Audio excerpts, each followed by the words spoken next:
Welcome to the Margin Equation. I'm Kara Brown, CEO of Lead Coverage, and today we're talking about fuel volatility, how it is a timing problem, not really a pricing problem.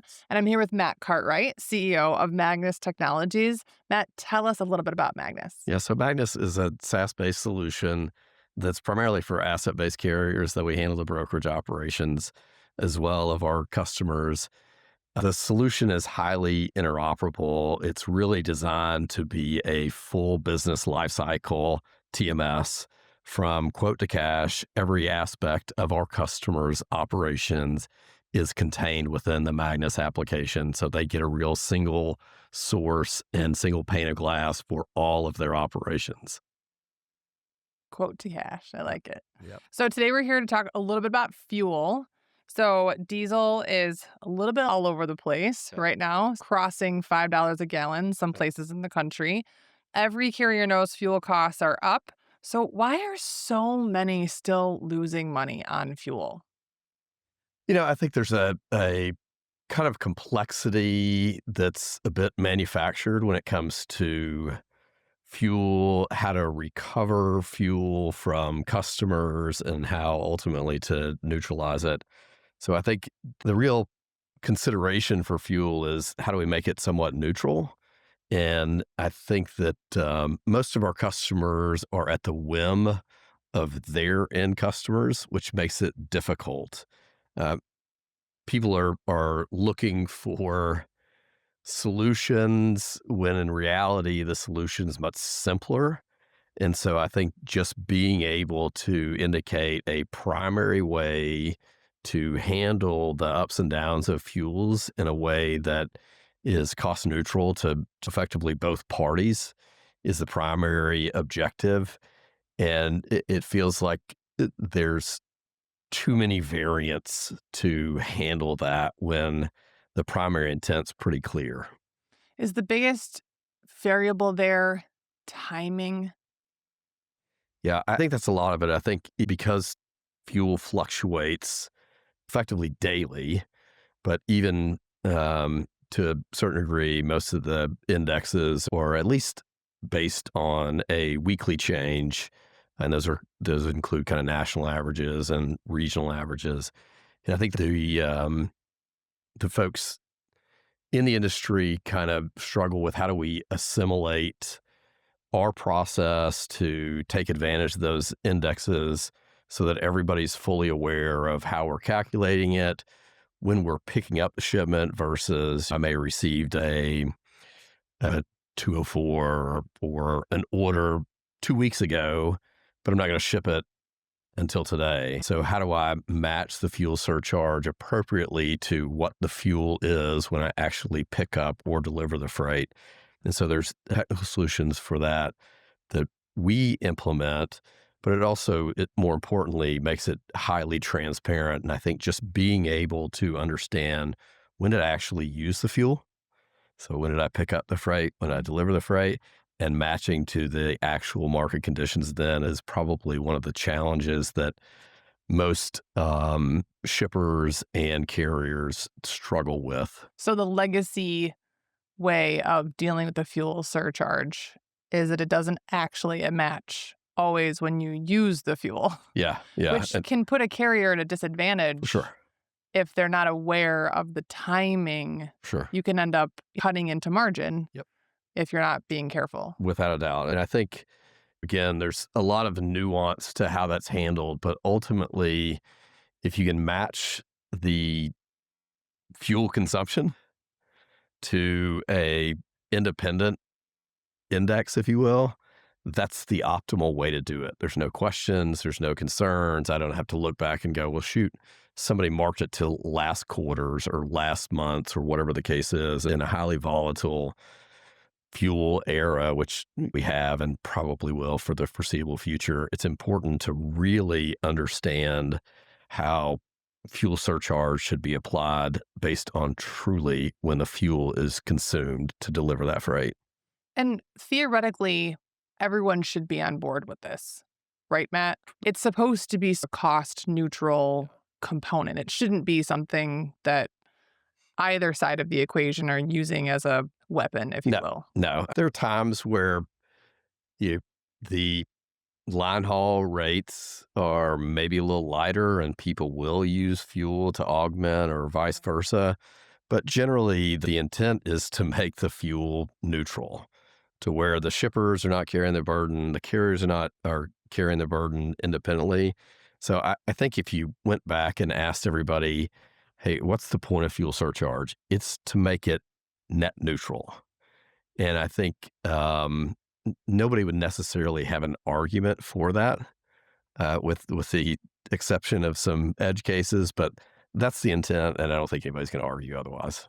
And to date, has it been difficult to get technology to help solve this problem? I would imagine that, the last 20 years as technology has gotten more efficient, it was very exciting when you could match your fuel surcharge to last month's automatically, but Yeah. really up to the minute fuel surcharges when the movement is actually happening is new, right? That hasn't happened before. Yeah, I think it's been out there for a while, but I think you've got both parties, right? You got carriers who have outdated solutions that can't automatically take advantage of index changes and the nuance of fuel and re-rating automatically the shipments based on when they picked up or when they delivered.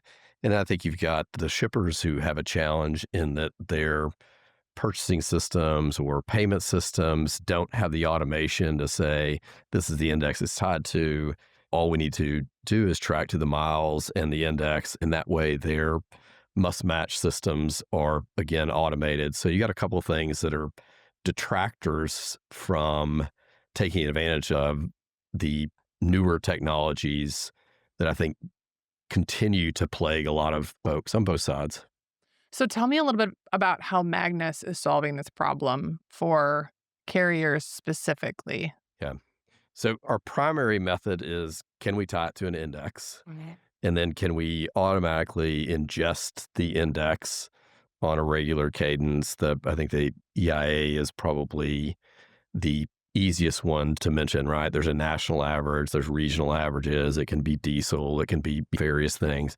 So it's an independent index that doesn't favor anybody. And again, goes back to how do we make this neutral to all? And then for us, because we automatically ingest that as soon as it's published, anything that ships within the time frame tied to that index, that variant of that index is automatically re-rated. And then ultimately for their customers, the shippers of the freight, they can just see that, hey, this is when it was picked up, this is when it was delivered, and this was the fuel index at the time. We obviously already know the miles affiliated with it. So it naturally just kind of flows through and shouldn't create any rework by anyone. So that's our method, is to tie it to the index, automatically re-rate it when the fuel is going to be consumed. And then from there, it should be something that from our customers and their customers, they don't have to have a big audit process or remanufacture work because it's all automated. Is it impacting as it becomes more automated the way Magnus is doing this for clients? Is it impacting other pieces of the business, other decision making pieces of the carrier's business, either pricing or lane decision making, other operational components? Yeah, I think it does. I think a couple things. There are times where you're doing a lot of rework to justify what the fuel surcharge is, or you're updating rates manually across a wide swath of kind of your tariff tables and those kinds of things. So I think from a cost consideration, there's a lot of effort that goes into maintaining what's supposed to be kind of net neutral. And I think that then you get into kind of negotiation of how are we going to handle this. So there's a lot of ancillary operational activities, both on the carrier side and on the shipper side, that they're doing a bunch of work that could be fully automated. And the unfortunate thing is a lot of the work they're doing really doesn't create any value for anybody else. So you've got this micro process that sometimes turns into a bigger than micro process that's not creating value for either side. It just becomes this administrative burden that nobody really wants to do. It's just they don't have a clear path to go, hey, hit the easy button and we're done. and we don't have to worry about audit of this. We don't have to worry about this in the contract negotiation. We don't have to worry about this on a shipment by shipment basis, the audit effort, the remanufacture of the data, and those kinds of things. So I think there's a lot of kind of tertiary efforts that really create no value today. Is it hard to quantify something that improves a process that actually delivers no value to begin with?